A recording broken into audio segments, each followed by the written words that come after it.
I was born and raised Columbus, Ohio. Went to Linda McKinley High School, so I'm a proud product of Columbus Public Schools. All through high school, I was pretty good at math and sciences, so I went to Ohio State for a year after graduating and was an engineering major.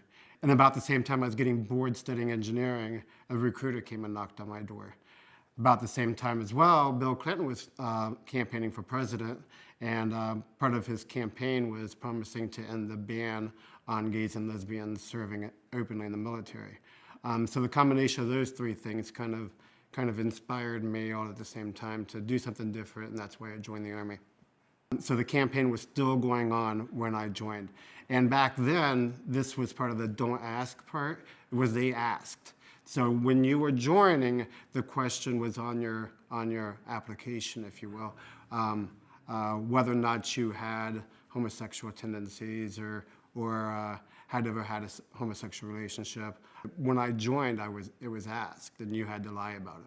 It was kind of a time when I knew I was gay, but I wasn't really out to myself either. We had a guy, and of everybody I remember from basic training, of course, he's one that I remember. He came out in the middle of a formation and he started crying and told the drill sergeants, "I have to go home, I'm gay," and no one believed him. We all kind of thought he just wanted out because it's a high stress. It's a very stressful time.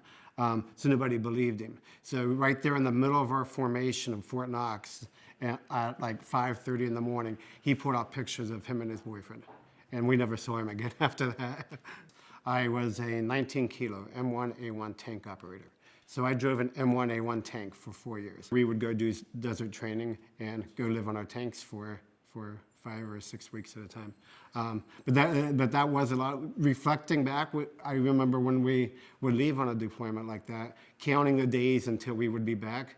But now I'd give anything to go back and spend another week out there doing that. I think most of the community knows me through working on repealing Don't Ask, Don't Tell. I had become, at some point, Terry Penrod, who I think just about everybody knows, contacted me and asked me to get involved with HRC here locally. So I did that, and I became a member of the Board of Governors, and that was when the push to repeal Don't Ask, Don't Tell was moving forward, and with HRC being very much on the forefront of lobbying, getting communities involved, not just the LGBT community, but allies as well.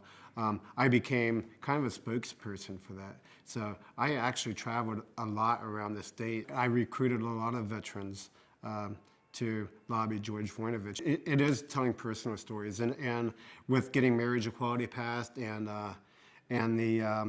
the couple in Bexley who were denied by a photography service, I think, for their wedding, and led to the city of Bexley passing the ordinance. All of this comes from people sharing their personal stories, and Don't Ask, Don't Tell is no different. Part of what my role with HRC was really getting to know people who are veterans and identifying who has a compelling story to go tell Senator Voinovich and his staff, and B, who would be a good presenter in doing that. HRC targeted the votes that they think that were either borderline yes, and we need to secure those votes up, or borderline no, and maybe we can sway them over. And Senator Voinovich was neither of those. He was right in the middle. They had no idea what he was going to do. So the vote really could have gone either way, but his vote was one of the key ones that they needed to move over. People were telling us every single day that you're never going to get George Voinovich's vote.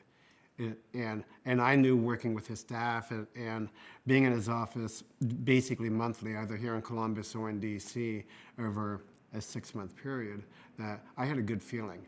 And on Saturday morning, I'm laying in bed watching C-SPAN for the votes. And I'm surprised that neighbors didn't come and knock on the door when they heard me screaming after I saw his vote. I think a lot of people are still surprised that from both our community and from the general public, that LGBT people really are serving in the military.